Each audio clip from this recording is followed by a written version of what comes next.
Hello students, welcome back to my channel. Students, आज हम discuss करेंगे stoichiometric calculations, your next topic after empirical formula. हमने series पकड़ी हुई है फर्स्ट चैप्टर की, तो हम हर टॉपिक को बहुत अच्छी तरह से यहाँ पर एक्सप्लेन कर रहे हैं। तो नेक्स्ट टॉपिक है हमारा स्टोइकोमेट्रिक कैलकुलेशंस। अब हर बच्चे को ये टॉपिक तो बहुत ही मुश्किल लगता है। स्टोइकोमेट्रिक कैलकुलेशंस होती क्या है? ये जो कैलकुलेशंस है ये बैलेंस्ड केमिकल इक्वेशन पर बेस्ड है। आपको बैलेंस्ड इक्वेशंस पता है, हमने 10th में भी पढ़ी है और हमारे +1 में भी है। तो एक बैलेंस इक्वेशन में आपको अपने रिएक्टेंट्स का मास निकालना है, आपको अपने प्रोडक्ट्स का मास निकालना है। तो वो कैसे निकालना है, एक तो हमें बैलेंस इक्वेशन आनी चाहिए। सेकंड, हम उसके बाद क्या करने हैं, कुछ एक स्टेप्स हैं। तो हम ये टॉपिक बहुत इजी तरह से करेंगे ताकि आपको न्यूमेरिकल्स निकालने में कोई प्रॉब्लम ना हो, बिकॉज ये हमारे कॉम्पिटेटिव एग्जाम का अगेन मोस्ट इंपॉर्टेंट जो है वो हमारा टॉपिक है। तो आपका जो फर्स्ट चैप्टर है कॉम्पिटेटिव पॉइंट ऑफ व्यू से वेरी वेरी इंपॉर्टेंट चैप्टर, लेकिन बच्चों को लिटिल बिट टफ लगता है क्योंकि सारे के सारे इसमें न्यूमेरिकल्स हैं, बट हम इसको स्किप नहीं कर सकते। ठीक है, अभी से हम अगर पढ़ेंगे तो हमें अच्छी तरह से क्लैरिटी हो जाएगी। तो चलिए स्टोइकोमेट्रिक कैलकुलेशंस, पहले तो स्टोइकोमेट्रिक होता क्या है। तो जैसे मैंने आपको बताया है, it is based upon the balanced chemical equation. उस बैलेंस्ड केमिकल इक्वेशन से आपको अपने रिएक्टेंट्स एंड प्रोडक्ट्स का मास निकालना है। अब इसमें हमारे पास तीन तरह के न्यूमेरिकल्स आते हैं। मोल है गिवन है, आपको मास निकालना है। मोल गिवन है, आपको वॉल्यूम निकालना है। मोल टू मोल रेशियो निकालनी है, वॉल्यूम टू वॉल्यूम निकालनी। तो इस तरह से काफी सारे कुछ न्यूमेरिकल्स आते हैं, तो हम हर टाइप का एक एक न्यूमेरिकल करेंगे। आपको न्यूमेरिकल निकालने से पहले किन चीजों की नॉलेज होनी चाहिए, आपको कौन कौन से स्टेप्स फॉलो करने हैं। तो सबसे पहले तो आपने क्या करना है, you have to write the balanced chemical equation. हर स्टेटमेंट जो भी आपको दे रखी होगी उसमें आपको बैलेंस इक्वेशन नहीं दी होगी, 99 में नहीं दी होती, हो सकता है किसी में दे रखी हो 1% केस में। तो आपको सबसे पहले जो भी आपको स्टेटमेंट दे रखी है, आपको उसको जो भी के अंदर उसके अंदर कंपाउंड है उसने आपको आपने बैलेंस्ड केमिकल इक्वेशन लिखनी है। देन आपने क्या करना है, मोल्स में कन्वर्ट करना है। ठीक है, उसके बाद सेकंड में आपने मोल्स बना लिए। थर्ड स्टेप में आपने क्या करना है, मोलर रेशियो अप्लाई करनी है। थर्ड स्टेप में आपने क्या करना है, मोलर रेशियो। अब ये सारी टर्म्स की नॉलेज हमने जब एम्पिरिकल फॉर्मूला करा था तो हमने की थी। तो चलिए अब हम इसके न्यूमेरिकल करते हैं, तो जिसमें आपको क्लैरिटी थोड़ी सी ज्यादा हो जाएगी। तो हमारा फर्स्ट क्वेश्चन है, calculate mass of water formed, calculate mass of water formed when 4 gram of hydrogen reacts with excess of oxygen। चलिए ये हमारा न्यूमेरिकल है। अब हमने इसको सॉल्व कैसे करना है। फर्स्ट स्टेप में मैंने क्या लिखा है, बैलेंस इक्वेशन। तो मेरे पास यहाँ पर दो मुझे क्या दे रखे हैं, हाइड्रोजन एंड ऑक्सीजन। तो इट्स वेरी सिंपल स्टेटमेंट। तो hydrogen plus oxygen give rise to water. Balance करते हो तो ये तो हमने 10th में बहुत बार लिखी है, हमने लिख ली। ये हमारा हो गया फर्स्ट स्टेप। सेकेंड स्टेप में हमने क्या करना है, हमने इसके मोल्स बनाने हैं। मोल्स का फॉर्मूला क्या है, given mass upon molecular mass. अब मुझे क्या दे रखा है, mass of water formed when 4 gram of hydrogen react with excess of oxygen. अब मुझे किसके निकालने हैं, number of moles of hydrogen. तो मुझे कितना मास दे रखा है हाइड्रोजन का, 4। एटॉमिक मास हाइड्रोजन का कितना होता है, 1। लेकिन इक्वेशन में मेरे पास यहाँ पर कितना हाइड्रोजन है, यहाँ पर मेरे पास 2 मोल्स ऑफ हाइड्रोजन है। तो यहाँ पर मेरा मास क्या हो गया, 2। क्लियर। तो यहाँ पर मेरे पास नंबर ऑफ मोल्स कितने आ गए, 2।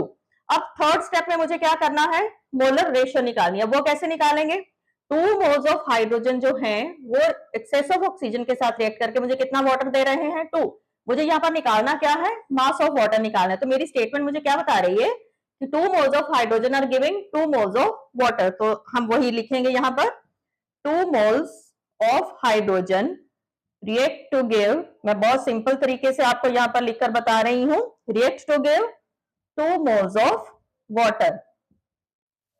हमने कितने निकालने हैं, हमने यहाँ पर मास ऑफ निकालना है, मास ऑफ वाटर। अब mass of water is equal to, हमें एक फॉर्मूला पता है, हम इसी फॉर्मूले से मास निकालेंगे। ठीक है, नंबर ऑफ मोल्स मुझे स्टेटमेंट में पता चल गए, मेरे वाटर के नंबर ऑफ मोल्स कितने हैं, 2 है। गिवन मास वाटर का मुझे नहीं पता, ये तो मैंने निकालना है। मॉलिक्यूलर मास मुझे वाटर का पता है, H2O, 2 हाइड्रोजन का मास हो गया, 1 इंटू 2 16 ऑक्सीजन का हो गया, इट कम्स टू बी 18। तो यहाँ पर मैं 18 लिखूंगी। So W is equal to 2 into 18, it is equal to 36 gram water. तो आ गया, यहाँ पर हमने मास ऑफ वाटर निकाल लिया। हमें यहाँ पर दिया कुछ था, लेकिन वहां से हमने उसी तरीके से तीनों स्टेप्स को फॉलो किया है और हमने यहाँ पर वाटर का मास निकाला है। सो नेक्स्ट हम करेंगे मोल टू मास निकाला है। अब नेक्स्ट न्यूमेरिकल में हम करेंगे मास टू वॉल्यूम रिलेशनशिप। अगर आपको एक बेसिक सा समझ में आ जाता है तो आप कोई भी न्यूमेरिकल बहुत अच्छी तरह से कर सकते हो। बस ये 3 रूल्स आपको फॉलो करने हैं। चलिए नेक्स्ट न्यूमेरिकल हम करते हैं, मास वॉल्यूम स्टडी करेंगे।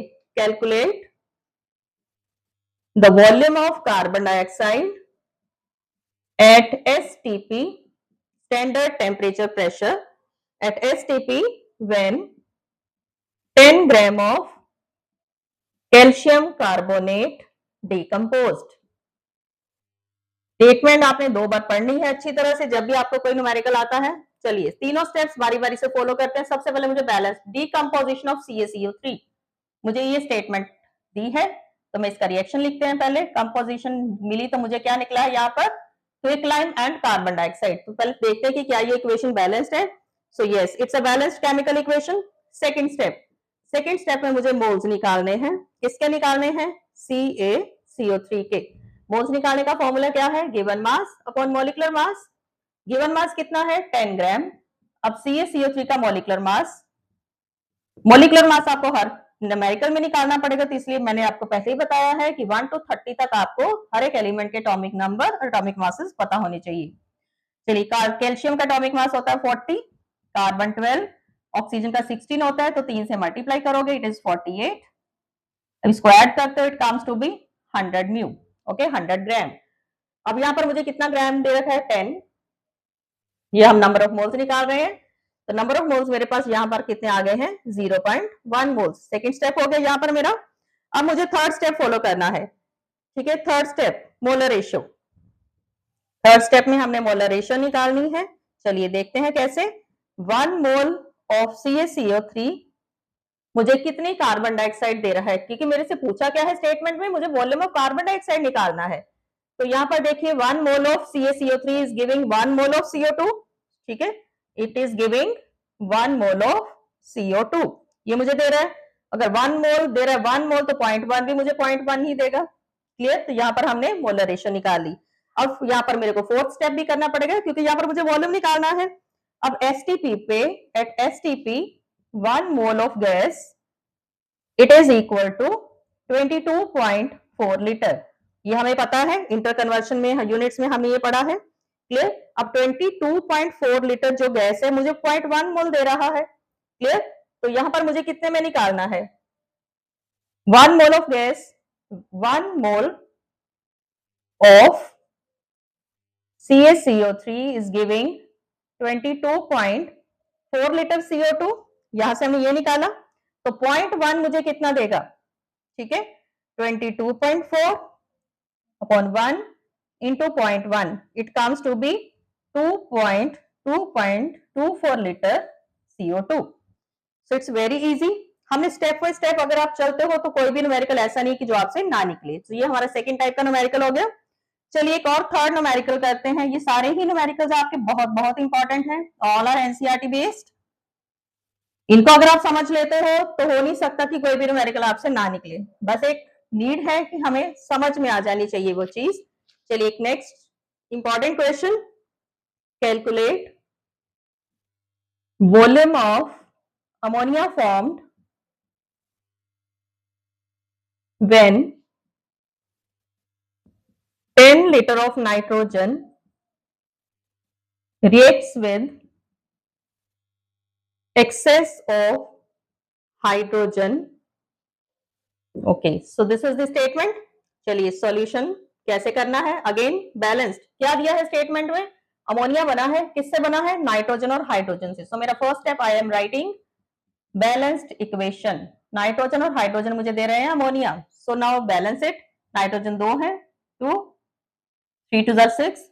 So this is my balanced chemical equation. 1 mole of nitrogen, 3 mole of hydrogen giving 2 moles of ammonia।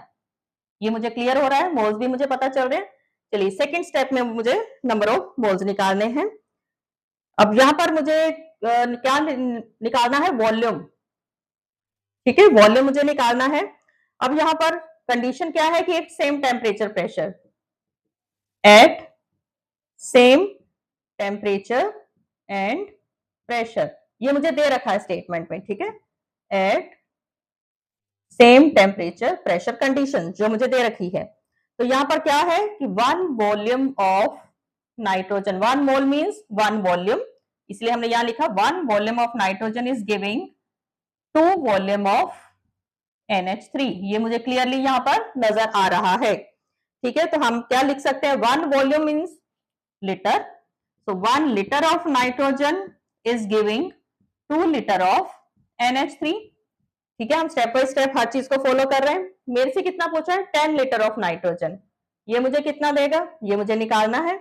So it is 2.1 into 10, ये आ गया आपका 20 litre of ammonia.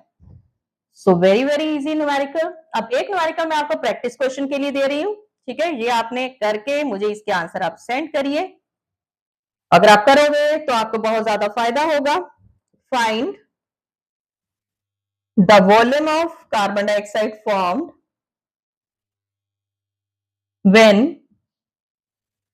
5 litre of methane reacts. ये आपका question है, आप इसको question को करिए और मुझे इसके आंसर्स आप जरूर शेयर करिए, ताकि मुझे भी लगे कि आपको ये वीडियो आपके लिए कितनी फ्रूटफुल हुई है।